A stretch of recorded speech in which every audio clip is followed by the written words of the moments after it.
사무엘상 14장 1절로 15절에 있는 말씀까지 한 절씩 읽어보겠습니다. 하루는 사울의 아들 요나단이 자기 병기를 그 소년에게 이르되 우리가 건너편 블레셋 사람의 부대에게로 건너가자 하고 그 아비에게는 고하지 아니하였다. 사울이 기브와 병경 미그론에 있는 성나무 아래 머물렀고 함께한 백성은 600명 가량이며 아히야는 에봇을 입고 거기 있었으니 그는 이가봇의 형제 아히두베 아들이요 비느하스의 손자요 실로에서 여호와의 제사장이 되었던 엘리의 증손이었더라. 백성은 요나단의 간 줄을 알지 못하니라. 요나단이 블레셋 사람의 부대에게 건너가려 하는 거기에서 이편에도 험한 바위가 있고 저편에도 험한 바위가 있는데 하나의 이름은 모세요 하나의 이름은 세메라. 한 바위는 북에서 민마스 앞에 일어섰고 하나는 남에서 게바 앞에 일어섰더라. 요나단이 자기 병기를 소년에게 이르되 우리가 이 하려는 자들의 부대에게로 건너가자 여호와께서 우리를 위하여 일하실까 하노라. 여호와의 구원을 사람이 많고 좁으면 당기지 아니하느니라. 병기든 자가 그에게 이르되 당신의 마음에 있는 대로 다 행하여 앞서가소서. 내가 당신과 마음을 같이하여 따르리이다. 요나단이 그들에게 보라 우리가 그 사람들에게로 건너가서 그들에게 보이니 그들이 만일 이같이 우리에게 이르기를 우리가 너희에게로 가기를 기다리라 하면 우리는 우리 곳에 가만히 서서 그들에게로 올라가지 말 것이요. 그들이 만일 이같이 말기를 우리에게로 올라가면 우리가 올라갈 것은 여호와께서 그들을 우리 손에 붙이셨으니 이것이 우리에게 표징이 되리라 하고. 둘이 다 블레셋 사람의 부대에게 보이며 블레셋 사람이 가로되 보라 히브리 사람이 그 숨었던 구멍에서 나온다 하고 그 부대 사람들이 요나단과 그 병기든 자를 대하여 가로되 우리에게로 올라오라 너희에게 한 일을 보이리라 하니라. 요나단이 자기 병기든 자에게 이르되 나를 따라 올라오라 여호와께서 그들을 이스라엘의 손에 붙이셨느니라 하고. 요나단이 손발로 붙잡고 올라갔고 그 병기든 자도 따랐더라.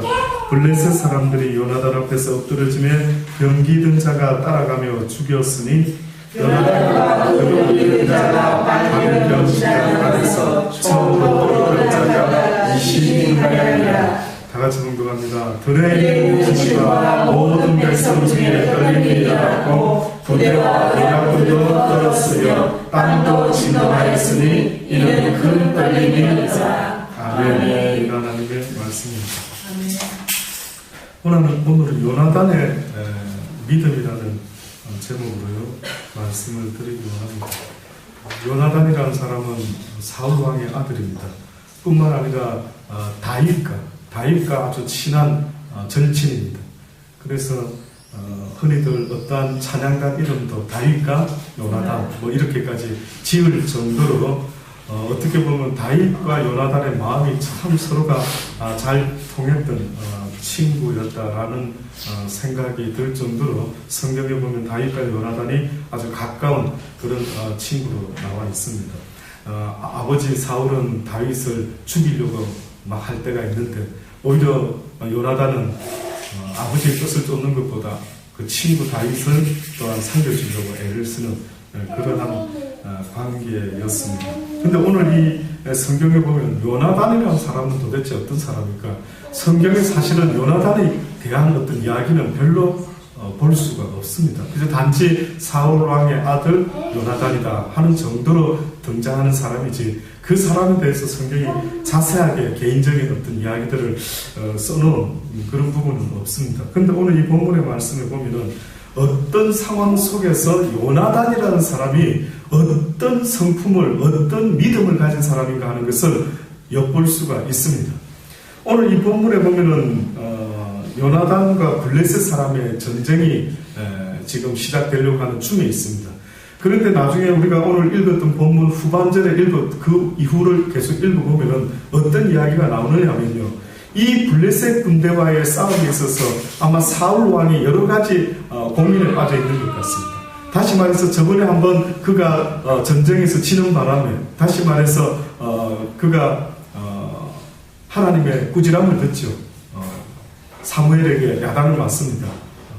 네가 왜 하나님 뜻대로 쫓아서 하지 아니하고 네가 먼저 함부로 그 제단을 쌓았느냐, 네가 함부로 제사를 드렸느냐라는 일 때문에 굉장히 지난 시간에 꾸지람을 당하는 사울 왕을 본 적이 있죠.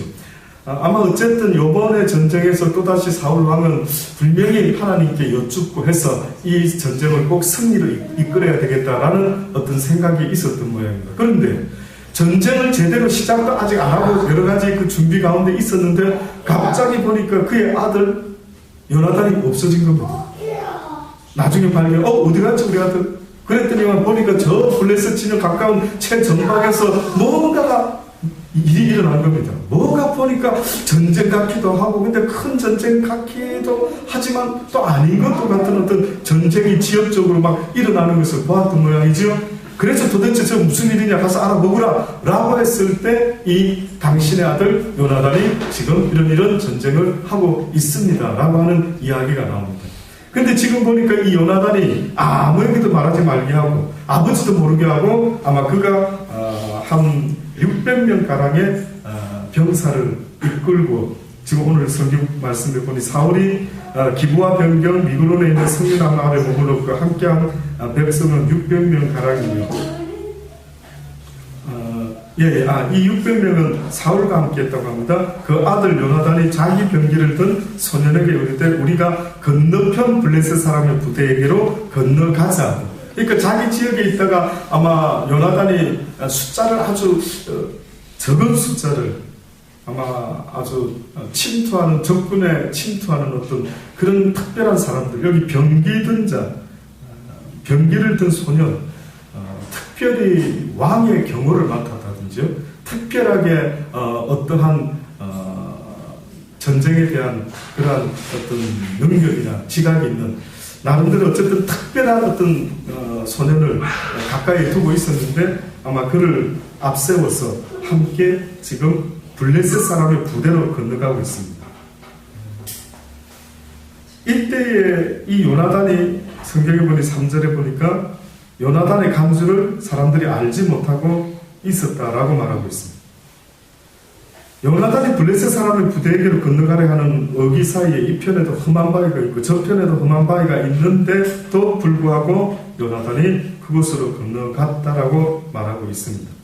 건너가서 보니까요, 이제 어디에 숨게 되는 것 같습니다. 숨게 되어 있는데 아마 적군 블레셋에도 누군가가 와서 이렇게 하고 있는 것을 보았던 모양입니다.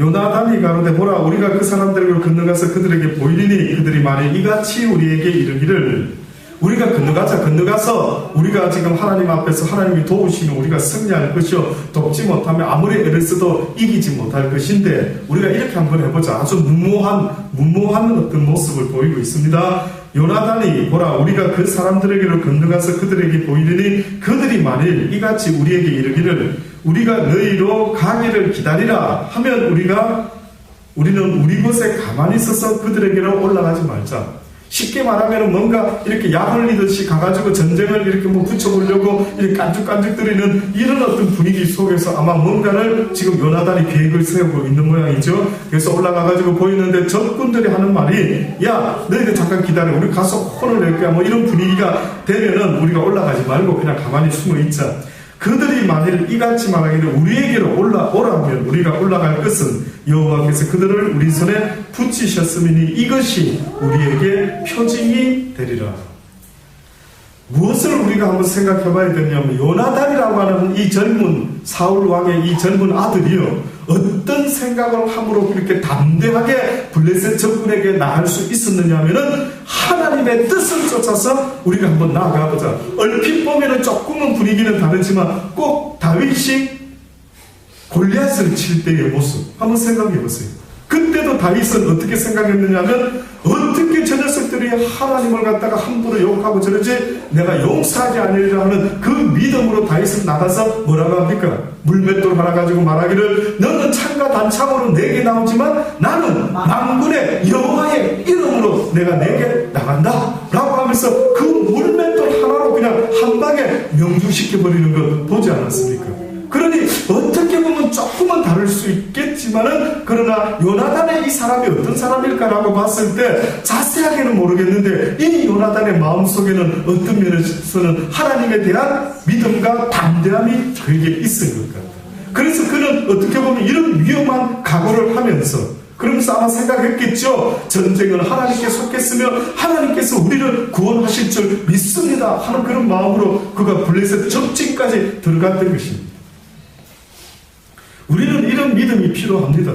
사실은 기도원과 같은 사람들, 그가 하나님의 뜻을 확연하게 알고 움직이기 위해서, 물론 때로는 어떻게 보면 비겁한 모습처럼 보일지 모르지만 이삭을, 포도주를 짜는 그 틀에 들어가서 이삭을 경작 이삭을 탈곡을 하듯이 숨어서 곡식을 빼앗기지 않으려고 했다라고 해서 어떤 사람들은, 야, 기도는 사실 상당히 마음이 소심한 사람이고 겁 많은 사람이야 라고 봤지만은, 하나님은 기도원을 부를 때 그렇게 부르지 않았습니다. 큰 용사예요. 뭔가 그 속에 하나님 앞에 쓰임받을 만한 어떤 믿음이 있었던 것 같아요. 그래서 기도는 어떤 면에서는 함부로 움직인 사람이 아니고 아주 조심성이 있었다라고 봐줄 수가 있습니다. 그의 모습 속에 우리가 잘 아는 대로 사사기 6장 36절로 보면 이런 이야기가 나오죠. 기도원이 하나님께 여쭈르되 주께서 이미 말씀하신가 같이 내 손으로 이스라엘을 구원하시려고 작정하셨나이까? 그래서 나 같은 부족한 걸 부르셨나이까? 그렇다면 죄송한데 아버지여, 이것이 나로부터 오는 것이 아니라 하나님께로부터 온다라고 하는 확실한 증거를 제가 한번 얻기를 원합니다 라는 마음으로 하나님께 간구합니다. 뭐라고 간구하느냐면, 벗어서 내가 양털 한 뭉치를 타작 마당 중앙에 둘 테니까 이것이 바로 있으리 양털에만 있고 사면 땅을 마르면 주께서 이미 말씀하신가 같이 내 손으로 이스라엘을 구원하실 줄을 내가 알겠나이다 했더니만 그대로 되고 말았어. 그러면 이제 그 다음 갈 수도 있겠죠.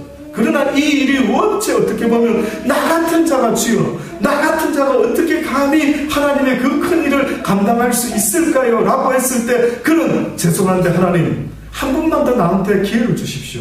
내가 이것이 착각이 아니라 하나님으로부터 온 하나님의 명령인 것은, 그래서 내가 주의 말씀을 쫓기를 원하지만 그러나 이것이 정말 주로부터 온 것인지 내가 한 번 더 확인하기를 원하나이다. 성경에 보면 이런 식의 사람들이 대부분입니다. 언젠가 말씀드린 대로 베드로가 풍랑 속에 있었을 때에, 그때의 밤사경에 바다 위에 위령 같은 뭐가 보이는데 이거 뭐지? 주님이신가? 긴가민가 했죠. 그때 베드로가 뭐랍니까? 긴가민가 할 때에 만약에 주시어거든 내 기분으로, 내 힘으로 움직이는 것은 아무런 의미도 없고 할 수도 없는 일이지만, 만약에 주의 뜻이거든 내가 무슨 일이든 할 수 있는 것을 잘 압니다. 그러니 주님이시면은 나로 명하여 어떻게 하라고요? 바다로 걸어오라고 명하셨어. 이런 마음 자세를 한번 좀 깊이 생각해 보십시오. 혹시 여러분도 살아가면서 무슨 일을 만날 때에 이거 좋은 일이네, 내보내 보니까 내가 딱 이렇게 되면 딱 좋겠네 라고 덥석 미끼를 물 때가 있죠. 그러나 어떻게 보면은 이렇게 좀 신중한 자세가 때로는 필요한 것 같습니다. 선 결정, 나중에 하나님 앞에 승낙을 받으려고 하나님 이거 꼭 됐으면 좋겠어요, 이렇게 되게 해주세요 라고 기도할 때가 얼마나 많습니까? 그런데 어떻게 보면 하나님이 우리에게 지금 가르쳐 주려고 하는 어떤 믿음 있는 신앙인의 모습이라 한다면은 선 결정을 먼저 할 게 아니라 뭐라고요? 먼저는 하나님의 뜻을 알아봐야 돼요. 하나님의 뜻을 알아봐야 돼요. 아버지, 이게 나를 지금 유혹하는 겁니까? 우리 꼭 보면은 웬만하면 무슨 일이 진행될 때는 꼭 또 다른 일이 벌어질 때가 많이 있습니다. 그저 이것만 더 감사합니다 하려고 했는데 보니까 더 좋은 것이 뚝 나타날 때 마음이 싹 뺏기면서 요거보다 여기 좋아 보이는데 요쪽을 따라볼까? 이런 인간적인 생각이 들 때가 많이 있지 않습니까? 많이 있지 않습니까? 그래서 기도를 해야 되는 것입니다. 아버지여, 아버지의 뜻이거든 내가 이 길을 곧장 가겠나이다. 그러나 주의 뜻이 아니거든 언제든지 아버지여 나에게 사인을 주옵소서. 내가 깨달을 수 있도록 이 미련한 인생이 미련해서 아버지의 뜻을 모르고 계속 내 뜻대로 밀어붙이는 이런 일이 없도록 아버지 나에게 깨달음을 주시옵소서. 얼마든지 할 수 있지 있지 않습니까? 하나님의 입장에서는요, 너희가 나에게 물어본 것과 물어보지 않은 것은 하늘과 땅 차이다. 물론 어느 때는 도마라는 사람이 의심 많은 도마로 이렇게 예수님의 못자국을 하기는 했지요. 그러나 어떤 면에서는요, 확인하고 확실하게 믿을 수만 있다면 예수님 입장에서 100번이고 더 확인시켜 주실 수 있지 않겠습니까? 근데 뜻밖에도 확인했는데도 불구하고 어떤 면에서는요, 의심 많은 도마라고 그 닉네임이 붙은 것은 그의 마음속에 의심이 다른 사람보다 분명히 있는 것을 말해주고 있는 모습 아니겠습니까? 확실한 믿음을 원했던 모습보다는 어떻게 보면 그 도마라는 사람은 의외로 의심 쪽에서 아마 확인을 하려고 했는지 모르죠. 그런 식의 확인은 결코 그 사람은 확인했다 해서 어떻게 보면 하나님을, 예수님을 더욱더 믿음으로 바라보고 쫓을 수 있는 그런 모습은 아닐 수도 있다라고 생각이 들 수도 있는 것입니다. 그래서 기드온의 경우는 첫 번째 그렇게 확인했는데도 뜻밖에도 어떻게 보면 기드온은 한 번도 확인 안 합니다. 뭐라고 확인하는지 아십니까? 그가 그대로 이튿날 일어나서 보니까 양털을 취하여 이슬을 짜니 막 그렇게 물이 한가득이 되었다. 기드온이 또 하나님께 여쭙습니다. 주여, 내게 진노하지 마옵소서. 죄송합니다. 혹시 제가 또 이렇게 말해서 혹시 하나님이 영 기분이 상하실는지 어떨는지 모르겠지만은, 그러나 진노하지 마옵시고 내가 이번만 더 한 번 말하게 하여 주옵소서. 구하옵나니 나로 한 번 더 양털로 시험하게 하소서. 양털만 마르고 사면 땅에는 다 이슬이 있게 하옵소서 하였더니, 이 밤에 하나님이 그대로 행하시니 곧 양털만 마르고 사면 땅에는 다 이슬이 있었더라. 많은 사람들이 어떤 음성을 듣고 무엇을 경험을 하면 이게 전부 다 하나님께로부터 왔는 줄 착각하는 경우가 너무 많은 것 같아요. 제가 우리 교회 홈페이지에다가 추적 60분에서 나온 동영상 하나를 올려놨습니다. 두 모녀의 절규, 이런 제목으로. 알고 보니까 그 두 모녀가 엄마는 사모였고 딸은 삼남 1녀 중에 장녀였더라고요. 근데 어느 권사라고 하는 사람이 아마 어떤 은사가 있었는지 자세하게는 그 시간 안에 다 나오진 않았지만, 어쨌든 아마 어느 목사님들 네 분이 합세를 하고 이래가지고 한 단체를 이루어서 그 권사님과 함께 막 온갖 믿음의 삶, 하나님을 기쁘게 하는 삶이라 하고 신앙생활을 아주 열정적으로 공동체 생활처럼 하고 있더라고요. 또 능력도 도대체 대안학교를 만들어서 그 공동체 생활하는 곳에서 아이들을 거기서 가르치고 거기서 먹고 자면서 그렇게 신앙생활을 하고 있더라고요. 그런데 너무너무 참 이해하기 어려운 것은 그 권사님이라는 분이 목사님보다 설교를 더 많이 하신다고 그러는 것 같습니다. 그런데 뭘 가르치는가 들어봤더니만 여자가 문제다. 자기도 여자면서 여자가 문제다. 여자 때문에 죄가 들어왔다. 여자 때문에 아담도 타락했다. 그러니 모든 악은 여자로부터 들어오는 거기 때문에 이 여자를 제대로 가르치지 않으면 안 된다. 그래서 남편에게 막 100% 순종 안 하면은 그 속에 마귀가 들어가 있기 때문에 그 안에든 뭐든 할 것 고아를 막론하고 족쳐요. 족치는데 막 뺨을 때리고 막 폭력을 쓰고 상관없대. 그거는 그 사람한테 하는 게 아니라 그 마귀한테 하는 거니까 족쳐요. 다음에 시간 나시면은 보실 수 있기를 바랍니다. 도대체 어떤 하나님을 생각하고 어떤 경험과 어떤 은사를 가졌길래 그렇게 이야기하는데도 불구하고, 심지어는 어떤 여자아이 3살 먹은 아이가 하도 배가 고파가지고 아마 부엌에서 김을 갖다가 찾아가지고 먹고 있었던 모양이죠. 그 공동체 생활하는 어떤 성도가 보고 원장한테 일른 모양입니다. 그랬더니만 원장이 이 애미가 어떻게 아이를 가르쳤길래 부엌에 와가지고 김을 훔쳐먹게 합니다. 이게 사단이가 단단히 됐대. 안차를 해야 되겠다. 그 3살 먹은 여자아이를 눕혀놓고요. 보통 그 원장이 직접 안차를 했던 모양인데 그 엄마를 시켜가 안차를 시킨 모양입니다. 안차를 하면서 보통 하면 아이가 옛날 같으면 그 외할머니가 간증을 하더라고요. 막 울면서. 옛날 같으면 안차 몇 번 하거나 막 아파가지고 엄마한테도 그랬다더니 뭐 할머니한테도 어쩌고 한 모양입니다. 근데 그날따라 그 아이가 그렇게 아픈 안차를 받으면서도 아무 소리 않고 아마 받고 있었던 모양이죠. 결국 그 아이가 죽었습니다.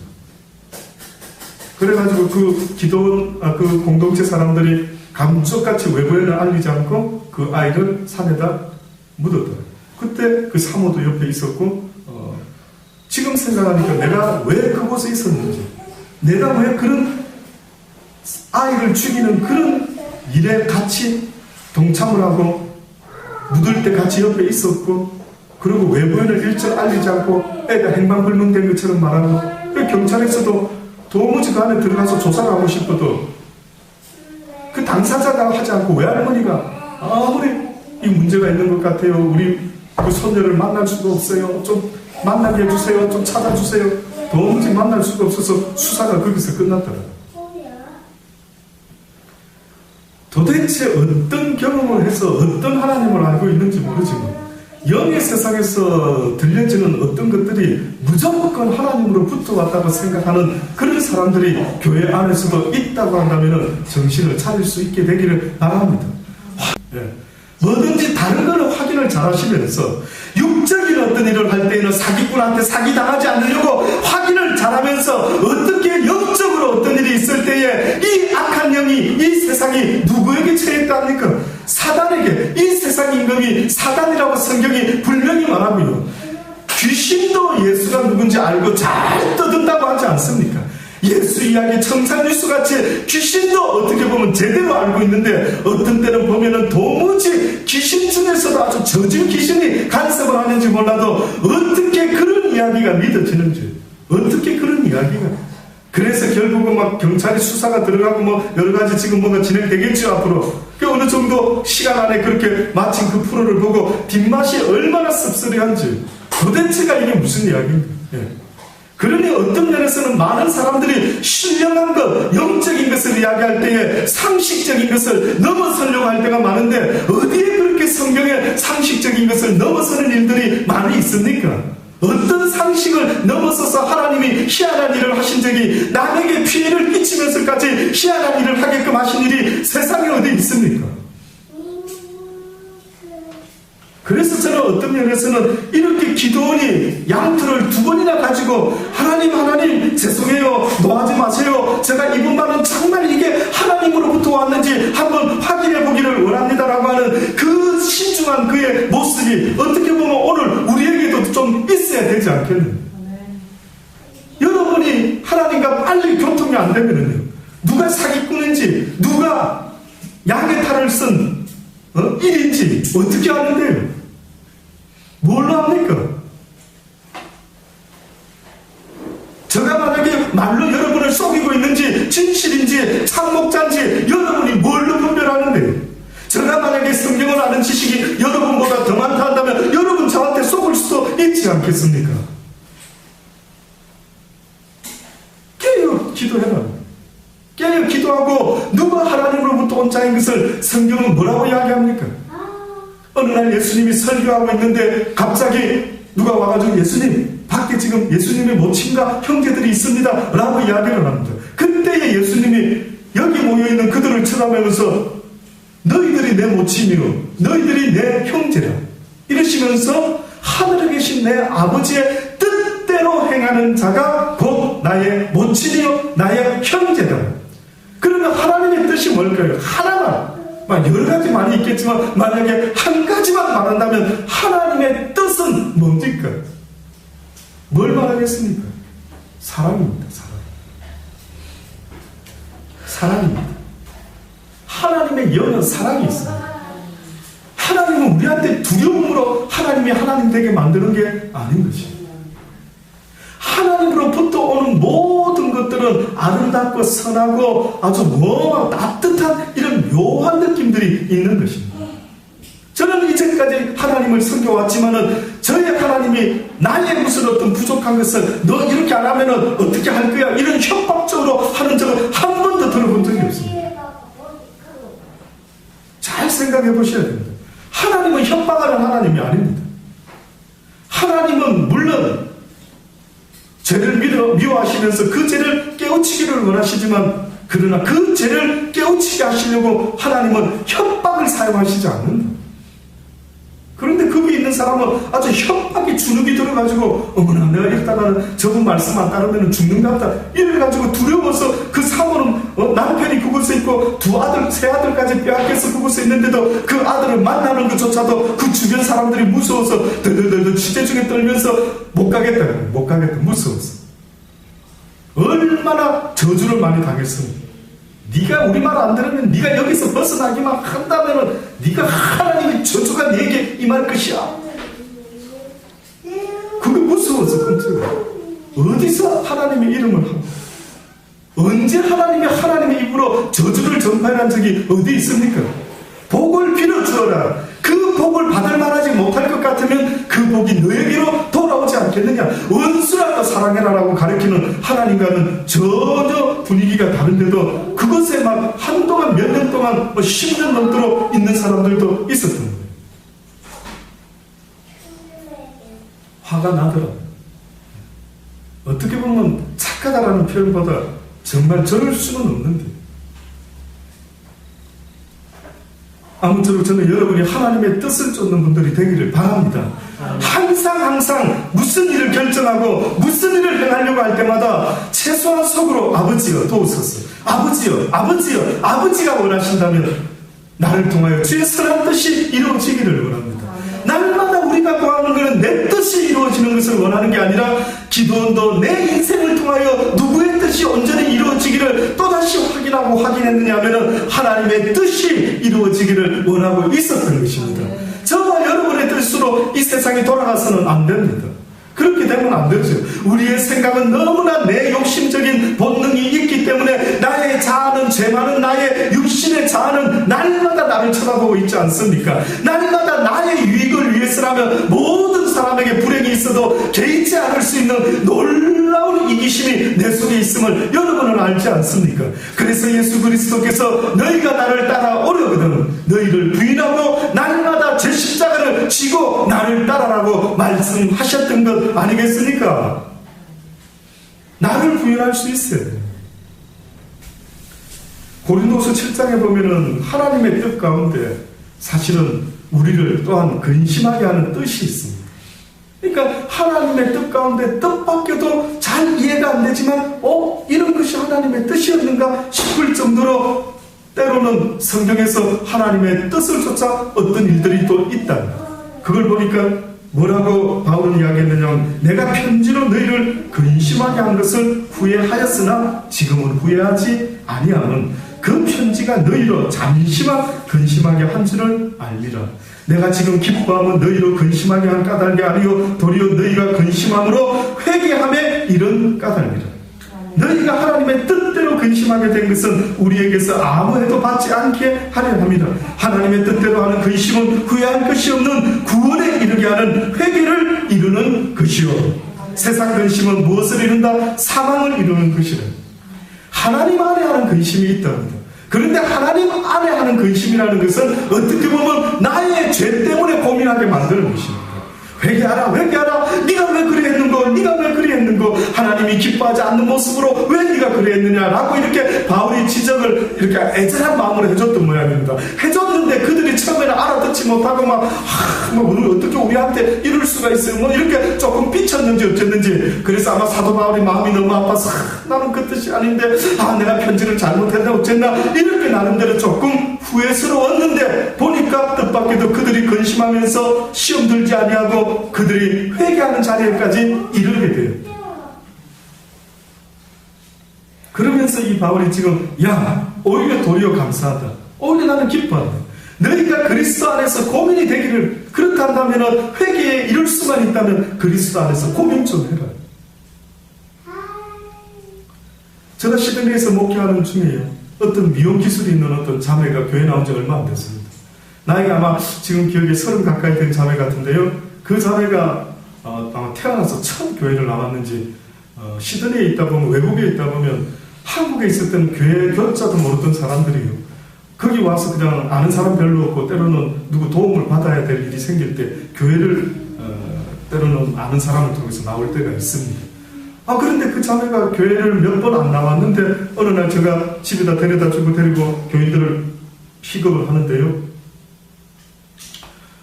데리고 어느 날 한 번은 이야기를 하는 겁니다. 목사님, 제가 어제는 이런 일이 있었습니다. 그래, 무슨 일이요? 나온 지 얼마도 안 되는데 그게 또 목사에게 무슨 질문이 있는지 할 말이 있는지 다행히 감사했으면 무슨 일입니까?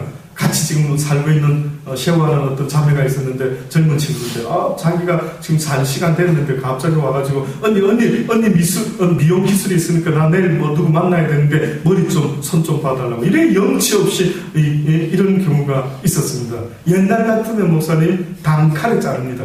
단칼에. 말도 안 돼. 어디 염치가 없는 얘가 이런 애가 다 있어. 나도 피곤해. 딱 잘라버린다고. 그런데 뜻밖에도 그 자매가 뭐라고 하는 줄 아십니까? 순간적으로 고민이 됐답니다. 며칠 교회 나가면서 기독교인 하나님을 믿는 사람이란 그 모습은 교회만 왔다 갔다 하는 사람이 아닙니다. 하나님의 말씀대로 살아보려고 애를 쓰고 또 그렇게 살아야 되는 그것이 우리의 삶의 목적이 되어야 되는 것입니다. 그러니 이제까지 어떻게 살았는지 몰라도 이제 내가 하나님을 아노라 한다면 하나님의 말씀대로 그 행동으로 어떻게 보면 세상과 구별될 수 있는 모습이 있어져야 됩니다라고 가르쳤죠. 그랬더니 아마 그 자매의 마음속에 그 말씀이 뭔가 와닿았는지 어땠는지 갑자기 꺼내는 말에 어제는 좀 고민이 되었습니다. 내가 왜 이러지요? 그래서 제가 아멘 이야기 들으면서 그래서 나는 당신이 너무 기특하다. 내가 볼 때는 자매님이 너무 기특하다. 어떻게 그렇게 그전에는 내 멋대로 살았지만은 이제는 내가 그렇게 살면 안 되는구나 깨닫고 어떤 일이 또 생겼을 때에 예전처럼 행동하지 아니하고 근심이 되고 고민이 순간적으로 되었다. 이러면 안 되는데, 이러면 안 되는데, 이렇게 하지 말라고 말씀하셨는데, 이렇게 배웠는데, 여러분은 그게 근심이 되십니까? 어느 정도로 근심돼야 되는 줄 아십니까? 하나님의 말씀대로 살지 못한 그것이 어느 정도로 근심돼야 되느냐면 다윗과 같이 근심이 돼야 됩니다. 다윗은 하나님이 원치 아니하는 나쁜 잘못을 저지르고 말았을 때에 그는 얼마나 애통했는지 모릅니다. 주여 나의 눈물의 기도를 보시옵소서. 제발 주의 성실을 내게서 거두지 마옵시고 나를 떠나지 마옵소서. 용서하여 주옵소서라고 그렇게 그는 자신의 부족했던 어떤 잘못과 실수에 대해서 얼마나 몸부림을 쳤는지 모릅니다. 근심할 정도가 아니죠. 그래서 성경에 보면 상한 심령과 애통하는 그 마음을 하나님이 거절하지 않으신다라고 했을 때 무슨 마음이겠습니까?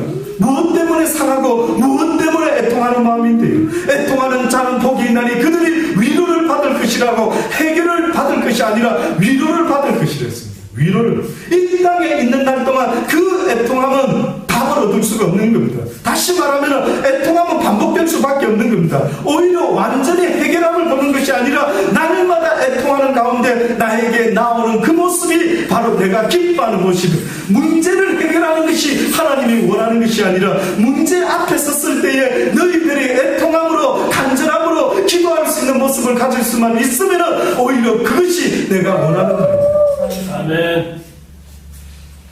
하나님은 결단코 이 세상에서 나의 뜻대로 되게 하시지 않습니다. 왠 줄 아십니까? 내 뜻은 100% 나를 위함이지 남을 위해서 기도하는 게 없기 때문입니다. 하나님을 위해서 기도하는 게 없기 때문입니다. 내 기도는 100% 나를 위함입니다. 제가 시드니에서 또 목회할 때에 여러 사람을 만났는데 어떤 한 또 남자분을 만났습니다. 결혼한 지 얼마 안 되는 분이었습니다. 그가 와서 테스로 공부하고 서울로 가가지고 학원 유명 강사로 꿈을 가지고 왔던 것 같습니다.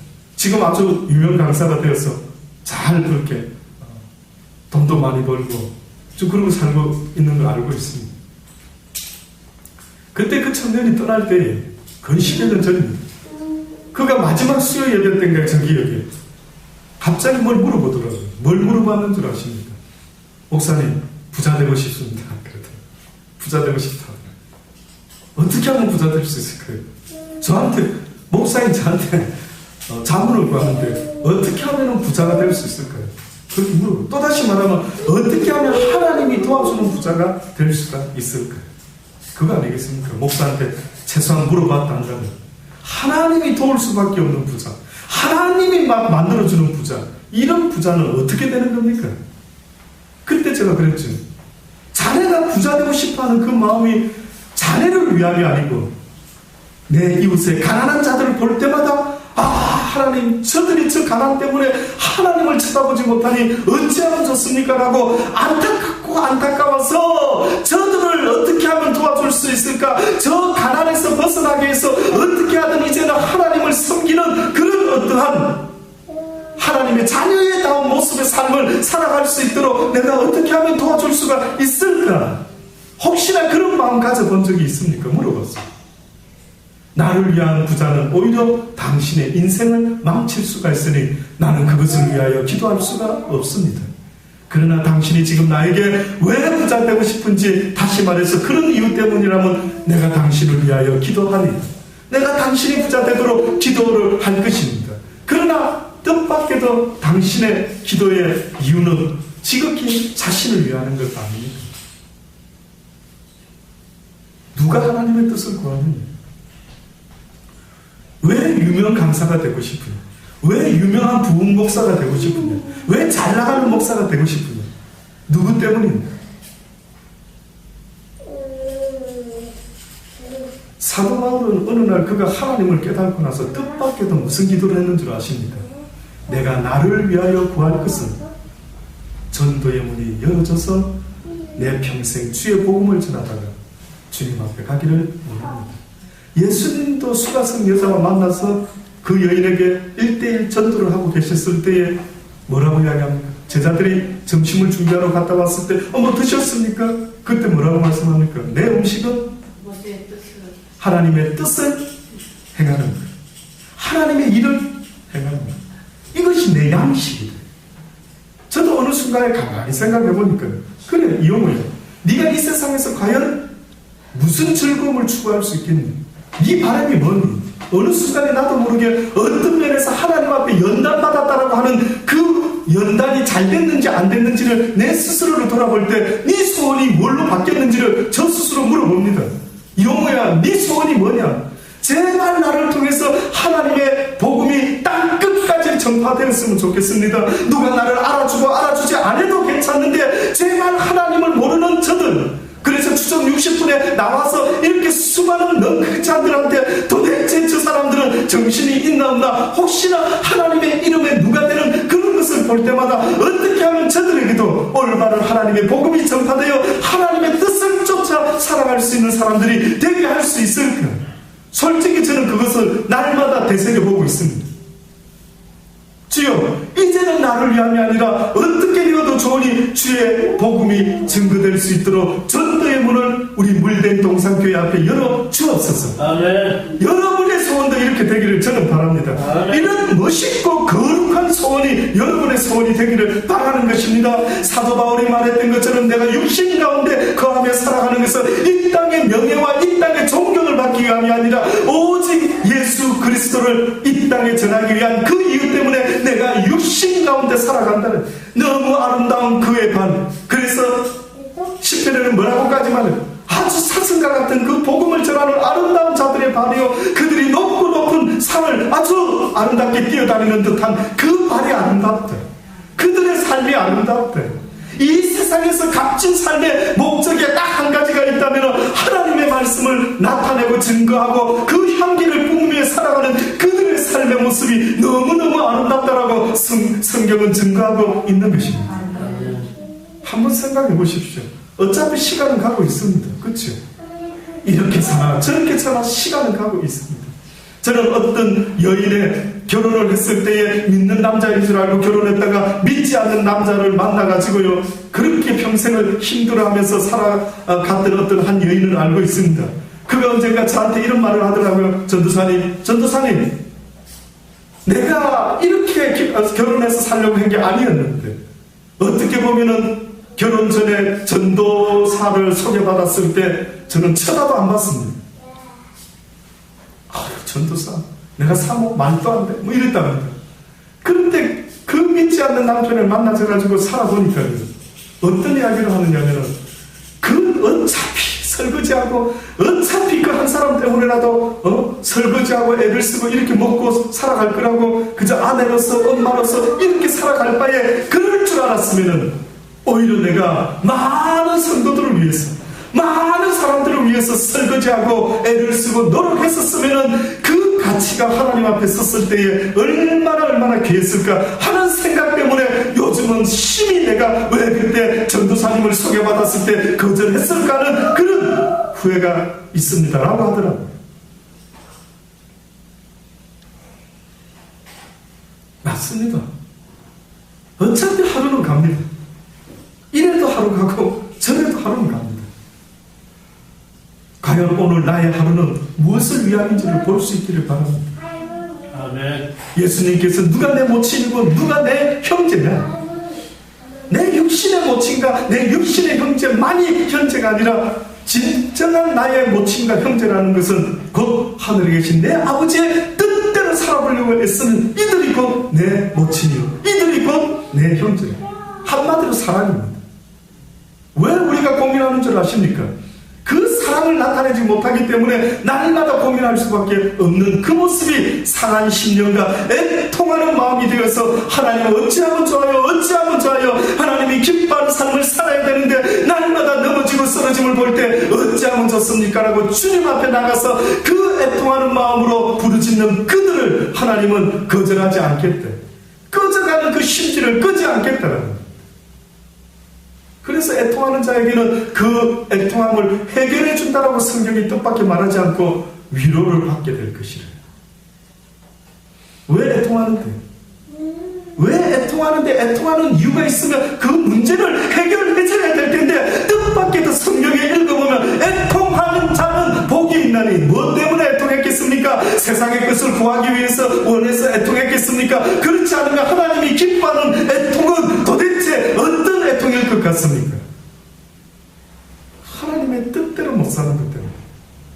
몰랐을 때는 몰라서 내 멋대로 살았는데 이제는 좀 배워가는데도 어떻게 보면 말씀대로 사라지지 않는 내 모습을 바란 말이에요. 속이지 말고 보아라. 그때에 하나님이 주여 내 힘으로는 주의 말씀대로 살아가기를 원하지만 어려운 것을 보나이다. 바울과 같이 오라 공부한 자라 내 육신의 또 다른 법이 날마다 나를 사로잡아 오는 것을 보노다. 누가 이 사망의 법에서 나를 해방시켜 줄 수가 있을까라고 쳤던 것입니다.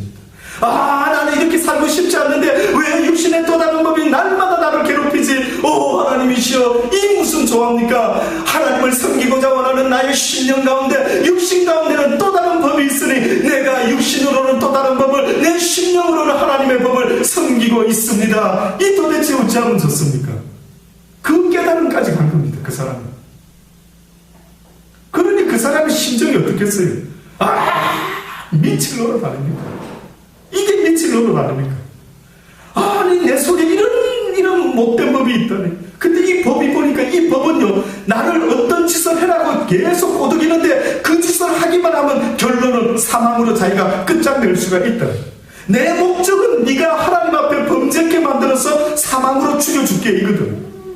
이러니 이 바울이 이런 자기의 모습을 봤을 때에 이건 내가 원하는 바가 아닌데 이거 어쩌면 좋지라고 했을 때 날마다 이제는 네가 깨달았으니 어떻게 해라. 나를 부르라. 나의 도움을 청하라. 주여 도우소서 주여 도우소서.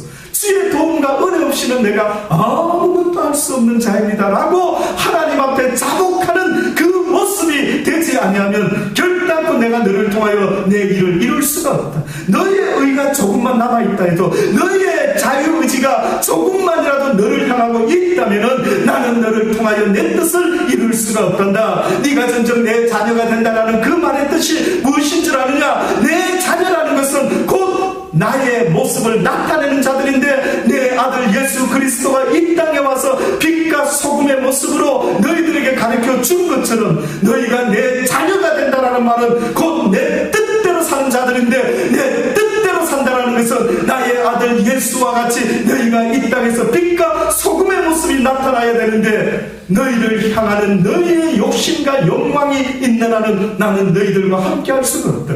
내가 그래서 문 밖에 서서 날마다 너희의 마음의 문을 두드린다는 것은 또다시 말하면 너를 부인해라는 것입니다. 너를 부인 좀 해라. 너를 인정하지 말아라. 너희의 죄됨을 인정하고 너희의 죄됨을 자꾸만 가려주는 것을 인정하지 말아라. 그거를 내버려 둬서는 안 된다. 싸워라. 그래서 결국은 내 힘으로는 싸울 수 없지만 예수 그리스도의 이름으로는 너희가 승리하게 될 것이다.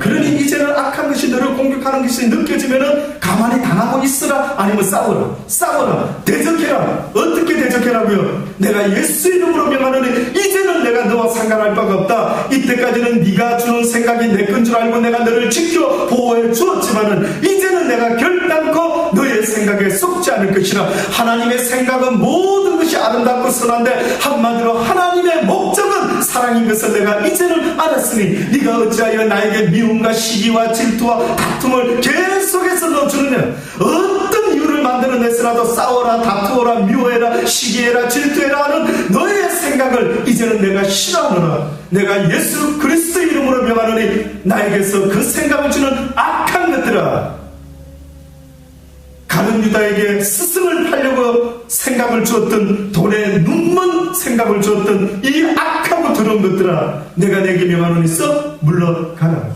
아멘. 왜 차라는 것입니다.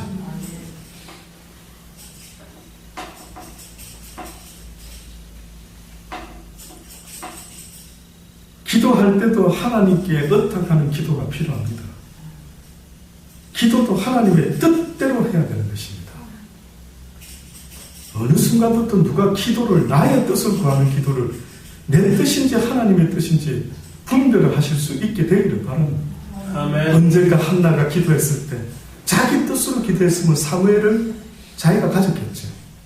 근데 뚱딴지같이 소원이 생겼는데 뜻밖에도 그 사이에 무슨 일이 일어났는지 본인 나에게 그렇게 멸시를 받고 조롱을 당해서 요거 두고 보자, 내가 원수 갚아주는 마음으로 나도 뚝뚝거비 같은 아들을 놓고야 말리라, 뭐 이렇게 풀어졌어야 되는데 뜻밖에도 그런 아들이 주시면은 하나님께 돌려드리겠습니다.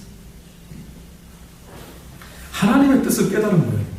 성경에 보면은요, 이와 같이 성령도 우리 연약함을 도우시나니 우리가 마땅히 빌 바를 알지 못하나 오직 성령이 말할 수 없는 탄식으로 우리를 위하여 친히 간구하시나니, 마음을 감찰하시는 이가 성령의 생각을 아시나니 이는 성령이 하나님의 뜻대로 성도를 위하여 간구하십니다.